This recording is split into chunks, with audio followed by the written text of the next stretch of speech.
Hello អ្នកទាំងអស់គ្នាថ្ងៃនេះខ្ញុំមកបកស្រាយ comment រឿងអ្នកទាំងអស់គ្នា comment សួរខ្ញុំដែល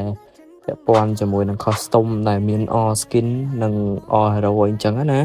ថ្ងៃនេះខ្ញុំមកប្រាប់ឲ្យអ្នកគ្នាបានដឹងទាំងអស់ហ្មងទៅកុំឲ្យអ្នកគ្នាឆ្ងល់អីចឹងតាមពិតទៅ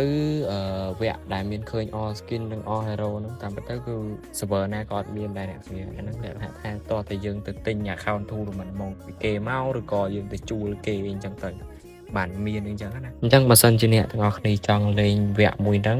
ប៉ុន្តែអ្នកគ្នាអត់ធ្វើតាមលក្ខខណ្ឌខ្ញុំផងហ្នឹងហើយអ្នកគ្នាត្រូវលេងមិនទេអ្នកគ្នាកុំភ្លេចចូលទៅ follow page របស់ខ្ញុំម្នាក់មួយទៅហើយកុំភ្លេចជួយគ្រប់គ្រងខ្ញុំផងអ្នកគ្នាជួយ comment អីក៏បានដែរឲ្យសบายមកឈៀលមកអ្នកគ្នាហើយអ្នកគ្នារាប់អានខ្ញុំគឺអត់ខុសទេដោយសារអីមនុស្សខ្ញុំអត់ចេះរឹកដូចគេទេតែខ្ញុំអ្នកគ្នាឆ្ងល់រឿងអីគឺខ្ញុំប្រាប់រឿងហ្នឹងហើយដែលខ្ញុំអាចជួយទៅកាន់អ្នកទាំងអស់គ្នាបានអញ្ចឹងណាហើយ account tournament mode ហ្នឹងក៏មិនថោកដែរអ្នកនរគ្នាយ៉ាងក្រែដែរអញ្ចឹងទៅអញ្ចឹងក៏យើងអត់សូវមានថវិកាអញ្ចឹងដើម្បីអ្នកនរគ្នាឲ្យបានលេងអ្នកគ្នាកុំភ្លេចជួយ follow ខ្ញុំតាមដានខ្ញុំម្នាក់មួយទៅហើយកុំភ្លេចគ្រប់គ្រងខ្ញុំម្នាក់មួយទៅអ្នកគ្នា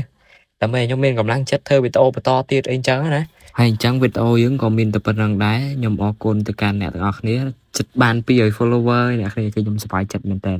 អញ្ចឹងមានតែលើកដៃអរគុណទៅកាន់អ្នកទាំងអស់គ្នាទេដែលអាចជួយគ្រប់គ្រងខ្ញុំបានដែលជួយហៅខ្ញុំ idol អញ្ចឹងណាអញ្ចឹងអរគុណច្រើនហើយបាយអ្នកទាំងអស់គ្នាសុខសប្បាយ